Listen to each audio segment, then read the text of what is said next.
దేవుని మహోన్నతమైనటువంటి నామానికి మహిమ కలుగును గాక. హల్లెలూయా.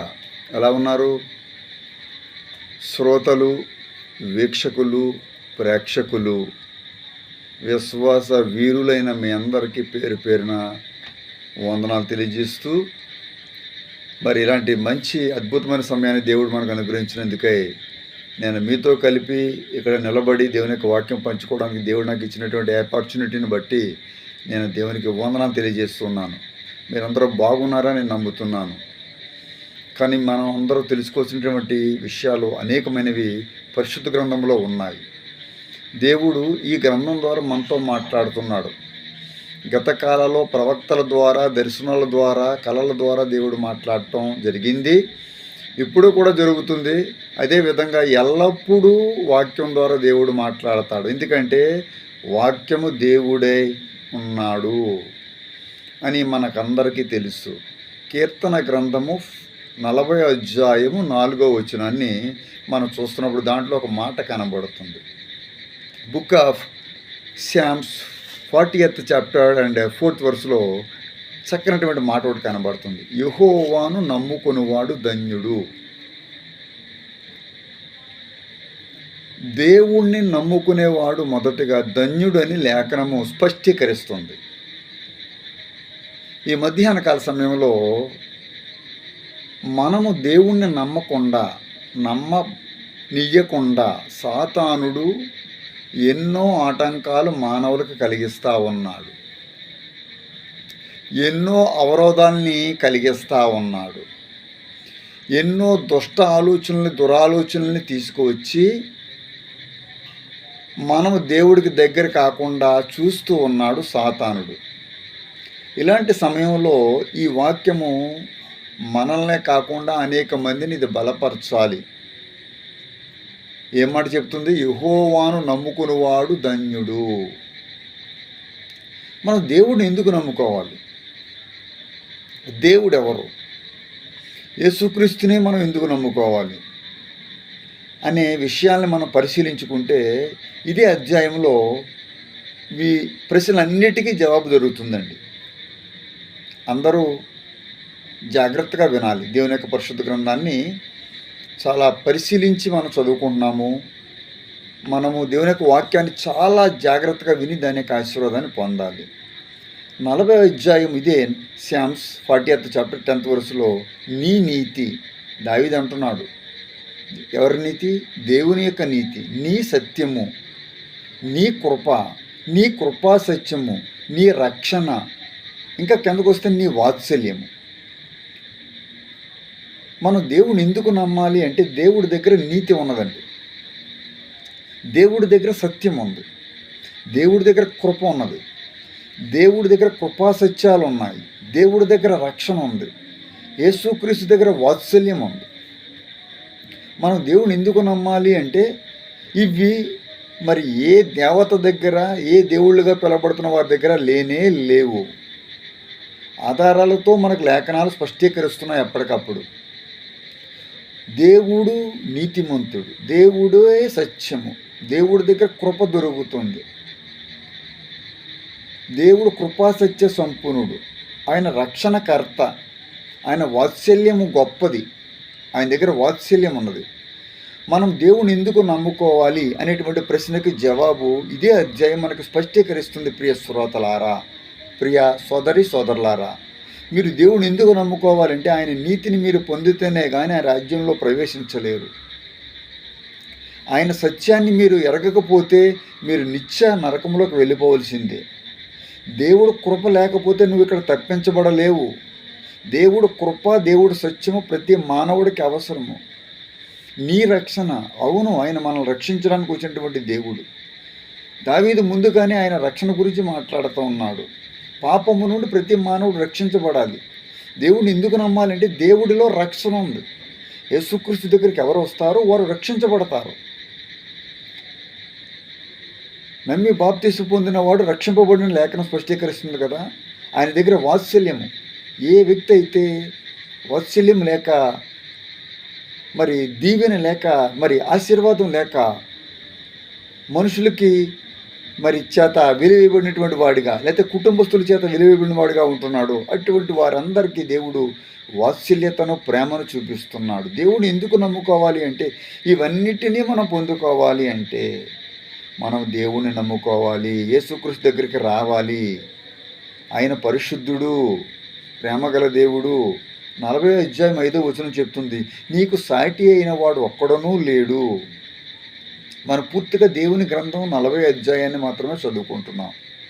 మరి ఏ వచనాలు మీకు చూపించను, మిమ్మల్ని నేను కన్ఫ్యూజ్ చేయను. ఒక అధ్యాయాన్ని మనము వ్యాఖ్యానం చేసుకుని జాగ్రత్తగా దాన్ని అర్థం చేసుకోవాలి. ఎందుకు దావీదు అంటున్నాడు యెహోవాను నమ్ముకున్నవాడు ధన్యుడు? మనం చూడాలి. ఎందుకంటే ఆయనకి సాటి అయిన దేవుడు లేడు. ఎవరైతే యేసుక్రీస్తు దగ్గరికి వస్తారో, ఎవరైతే దేవుని కుమారుడైనటువంటి ప్రభు దగ్గరికి వస్తారో, ఆ ప్రభువు గురించి తెలుసుకోవాల్సిన బాధ్యత వింటున్న మీకు, విని బయటికి వెళ్ళిన తర్వాత మీరు ప్రకటించవలసి ఉంది. కాబట్టి మీకు ఆయన గురించి తెలుసుకోవాలి, మీరు ఆయన గురించి చెప్పాలి. ఆయనకి సాటి అయిన వాడు ఒక్కడు లేడు. ఆయన నామం సాటి లేని నామం, ఆయన సాటి లేని దేవుడు. అదే కిందకు వచ్చేటప్పటికి అదే అధ్యాయము, అదే వచనాల కిందల్లో బలుల్ని దేవుడు కోరడు. ప్రభువైన యేసుక్రీస్తు వారు ఆయనే మన కొరకు బలి అయిపోయాడు. పాప పరిహార్థ బలుల్ని ఆయన తెమ్మనడం లేదు. ఆయనే మన నిమిత్తం పాప పరిహార్థ బలిని అర్పించుకుంటున్నాడు. తన ప్రాణాన్ని మన కొరకు సిలువలో మ్రాను మీద అర్పించి ఉంటున్నాడు. ప్రియ సోదరి సోదరుడా, ఆయన నైవేద్యాలను మరి కోరడం లేదు, దహన బలిని కోరటం లేదని 6వ వచనంలో మీరు చూడగలరని ప్రభు పేరట మీకు తెలియజేసుకుంటూ ఉన్నాను. అంతేకాదు, చెవి యొగ్గి మొర ఆలకించమంటాడు. స్టార్టింగ్ వర్డ్స్, ఫస్ట్ వర్స్లో యెహోవాను నేను ఏం చేస్తున్నాడు? యెహోవాను నేను మరి చక్క సహనముతో, యెహోవా కొరకు నేను సహనంతో కనిపెట్టుకుని ఉంటుంది. ఆయన నాకు చెవి యొగ్గి నా మొర ఆలకించాను. ఎందుకు దేవుడు నమ్ముకోవాలి? ఆయన బలును కోరడం లేదు, ఆయన నైవేద్యాలను కోరడం లేదు. ఆయన మీరు మొరపెడితే మన మొరకు జవాబిచ్చే దేవుడు. చెవి యొగ్గి మొర ఆలకించి వాడని వాక్యం చాలా క్లారిఫై చేస్తుంది. ప్రతి సంఘానికి, ప్రతి వ్యక్తికి, ప్రతి మనిషికి. మరి ఎట్లాంటి దేవుడు ఎక్కడ ఉన్నాడు మనకు? మనం మొరపెడితే జవాబు ఆలకించాలి. చెవులుండి ఆలకించే దేవుడు. విననేరకున్నట్లు ఆయన చెవులు ఏమవుతుందండి? మందగిలలేదు. మన నోలే మాంద్యంతో నిండిపోయాయి, మన హృదయాలు, మన మనసులే మాలిన్యంతో నిండిపోయాయి. ఈ మధ్యాహ్నం దేవుడు నీతో మాట్లాడుతున్నాను. మన యొడల ఆయనకున్న తలంపులు బహు విస్తారములు. Why we have to choose Jesus Christ as the Lord. Why we have to believe the Lord Jesus Christ as Savior? అంటే మన యొడల ఆయనకున్న తలంపులు బహు విస్తారములని ఆ 40th చాప్టర్ 5వ వచనంలో. అవి లెక్కకు మించి ఉన్నవి. మన యొడల మనకు మేలు చేయాలని తలంపు ఎవరికి ఉంది ఈ లోకంలో? ఒకవేళ మేలు చేద్దామన్న ఆ అవకాశం రావాలి, వాళ్ళకి ఆపర్చునిటీ రావాలి. మనకు అవకాశం, మనకు ఆ టైం మనకు రావాలి. వాళ్ళు చేసే లోపల వారు చనిపోవచ్చు, పొందిన తర్వాత మనం చనిపోవచ్చు. కానీ వాక్యం వల్ల చెప్పడం లేదు కదా. మన యొడల ఆయనకున్న తలంపులు బహువిస్తారములు. ప్రైజ్ ది లార్డ్, హల్లెలూయా. అవి లెక్కకు మించి ఉన్నవి. దేవుడు ఎట్లాంటి దేవుడు అంటే మన తలపై ఉన్నటువంటి వెంట్రుకలను లెక్క పెట్టిన దేవుడు. అందుచేత మనం తోస్తాడు. లెక్క అప్పచెప్పవలసిన వారిగా కూడా మనం ఉంటున్నాం. అట్ ది సేమ్ టైం కేవలం ఆశీర్వాదాల గురించే మాట్లాడతలేదు, ఉగ్రత గురించి కూడా నేను ఎక్కువ మాట్లాడతాను. ప్రతి సంఘములో, ప్రతి దేశంలో, ప్రతి మరి మనిషితో నేను మాట్లాడతాను. ఎందుకంటే ఆయన దగ్గర ఉగ్రత కూడా ఉన్నది. బట్ ఈ టైంలో దేవుడి యొక్క వాక్యం మనకి ఏం చెప్తుందంటే మనం ఆయన నమ్ముకోవాలి. యెహోవాను నమ్ముకునేవాడు ధన్యుడు. మనుషులు నమ్ముకునేవాడు ధన్యుడు కాదండి. బంగారాన్ని, వెండిని, ఉద్యోగాన్ని, పదవుల్ని నమ్ముకునేవాడు ధన్యుడు కాదు. పదవులు పోతాయి. పాపానికి మనం లెక్క చెప్పాల్సిన రోజు వస్తుంది. జాగ్రత్త. మనం చేసిన క్రియలకు దేవుడు లెక్క అడుగుతాడు. జాగ్రత్త. మంచివి చెడ్డవి అన్నీ కూడా. ఈ 40వ అధ్యాయం 7వ వచనంలో పుస్తకపు చుట్టలో నన్ను గూర్చి వ్రాయబడిన ప్రకారం నేను వచ్చి ఉన్నాను. ప్రాబబ్లీ మీలో చాలామంది సీనియర్ బిలీవర్స్, అంటే మీరు ఎంతో అనుభవం ఉన్నటువంటి వారు కూడా ఈ యొక్క వాక్యాలు వింటున్నారు. నా ఎదురుగుండా కూర్చున్నటువంటి మీరు లేదా వీక్షకులు, ప్రేక్షకులు చాలామంది, శ్రోతలు లింక్ ద్వారా కూడా చాలామంది ఈ యొక్క వాక్యాన్ని వినొచ్చు బహుశా. ఆ వింటున్న వారిలో చాలా అనుభవజ్ఞులు ఉన్నారు, పెద్దలు ఉన్నారు, శాస్త్రాన్ని చదివిన వాళ్ళు ఉన్నారు, నాకంటే అమితమైనటువంటి జ్ఞానం కలిగిన వారు ఉన్నారు. కానీ మై డియర్ ఫ్రెండ్స్, మీరు అందరూ కూడా ఇంటికి వెళ్ళిపోయిన తర్వాత, ఈ వాక్యం విన్న తర్వాత 40:7 దగ్గరికి రండి. అక్కడ ఒక మాట ఉంది, పుస్తకపు చుట్టల్లో నన్ను గూర్చి వ్రాయబడిన ప్రకారం నేను వచ్చి ఉన్నాను. ఏం పుస్తకం, ఏం పుస్తకపు చుట్ట? మీ అందరికీ వాక్యం బాగా తెలుసు. మరి ఈ పుస్తకం గురించి మీకేం తెలుసు? ఆ పుస్తకపు చుట్టలో ఎవరి గురించి వ్రాయబడింది? నా గురించి వ్రాయబడింది అని మరి దావీదు అన్నాడు. మరి మీ గురించి, నా గురించి వ్రాయబడి ఉండదా? పుస్తకపు చుట్టల్లో నన్ను గూర్చి వ్రాయబడిన ప్రకారం నేను వచ్చి ఉన్నాను. మీరు వస్తున్నారా? మీ కొరకు దేవుడు రాసిన దాని ప్రకారము, మీ విషయంలో దేవుడు రాసినటువంటి మరి ఆజ్ఞల ప్రకారం, ఆయన యొక్క ఉద్దేశాల ప్రకారం మీరు దేవుడి దగ్గరకు వస్తున్నారా? సంఘానికి వస్తున్నారా? దేవుడి దగ్గరకు వచ్చారా? దేవుడి పాదాల దగ్గరకు వచ్చారా? పాపంసుడు ఎక్కడికి వచ్చింది? ఈ యొక్క మధ్యాహ్నం ఇది ఆలోచించాలండి మనమందరం కూడా. పుస్తకము ఇంగ్లీష్లో ఏముందో తెలుసండి, lo I come in the volume of the book, it is written of me. పుస్తకం నన్ను గూర్చి వ్రాయబడిన ప్రకారం. ఇది ఇంపార్టెంట్ విషయం. ప్రాబబిలీ మీరు ఈ యొక్క మాటను మీరు ఎప్పుడు కూడా వినుండరు. 100% నేను చెప్తున్నాను. పరిశుద్ధాత్మలో మీరు చదివారు, కానీ దీని గురించి మీరు ఆలోచించలేదు. ఆలోచించే విధంగా మిమ్మల్ని ఎవరు పురుగొల్పలేదు. నేను పురుగొల్పుతున్నాను. పరిశుద్ధాత్మ నా నుండి మిమ్మల్ని పురుగొల్పుతూ ఉన్నాడు. ఏమంటున్నాడు తెలుసా? పుస్తకపు చుట్టల్లో నన్ను గురించి వ్రాయబడిన ప్రకారం. నువ్వు దేవుణ్ణి ఎందుకు నమ్మాలంటే నీ గురించి పుస్తకపు చుట్టలో రాశాడు. నువ్వు చేయవలసింది దేవుడు రాశాడు. నీ తలంపులు, నీ గురించి ఆయన తలంపులు బహు విస్తారములు. నువ్వు దేవుడు ఎందుకు నమ్మాలంటే ఆయన దగ్గర నీతి, ఆయన దగ్గర సత్యం, ఆయన దగ్గర కృప, ఆయన దగ్గర కృపా సత్యం, ఆయన దగ్గర రక్షణ, ఆయన దగ్గర వాత్సల్యం ఉంది. సెకండ్, ఆయనకి సాటి అయిన వాడు లేడు. ఆయన నామానికి సాటి అయింది లేదు. Praise the lord. మూడోదిగా, మన ఎడల ఆయనకు ఉన్నటువంటి తలంపులు బహు విస్తారములు. As he want to do many things, multiple works, multiple blessings for you and for your family members, all the members. I say in the Lord, you believe me. యెహోవాను నమ్ముకున్నవాడు ధన్యుడు. మీరు దేవుణ్ణి నమ్మండి, మిమ్మల్ని దేవుడు సిగ్గుపరచడు. హల్లెలూయా, స్తోత్రం. 40:3 తనకు స్తోత్ర రూపము కొత్త గీతమును నా నోట్లో ఉంచును. ఎటువంటి దేవుడు అటండి?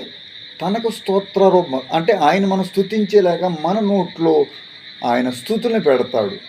ఆయన కీర్తించేటట్టుగా దేవుడు గొప్ప కార్యము మన పాదములను బండ మీద స్థిరపరిచి. ఎంత చక్కని మాట.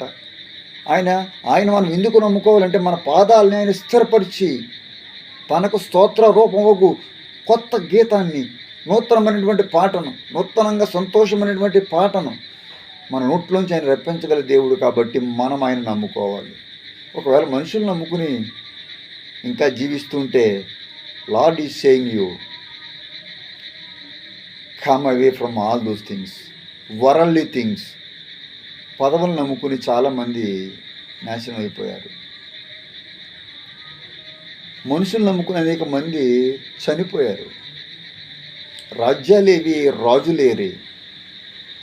ప్రియ సంగమా, నువ్వు ఎవరు నమ్ముతున్నావు? దేవుడు నీతో క్లియర్గా మాట్లాడుతున్నాడు. రా, దేవుడు నిన్ను పిలుస్తున్నాడు.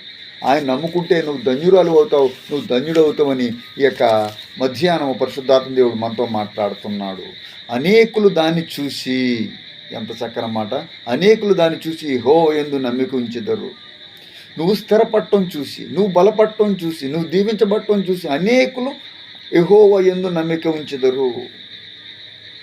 ఇప్పుడు నమ్మిక నీకు కలిగితే నువ్వు దీవించబడతావు.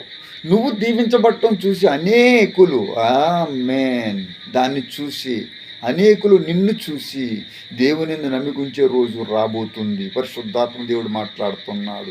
You are going to be blessed by the Lord. Heavenly Father is going to bless you. Individually I'm praying for everyone. 16th verse నిన్ను వెతుకు వారందరూ నిన్ను గురించి ఉత్సాహించు. నువ్వు దేవుని ఎందుకు నమ్ముకోవాలంటే నువ్వు ఆయన వెతికితే నీకు సంతోషం, ఉత్సాహం కలుగుతుంది.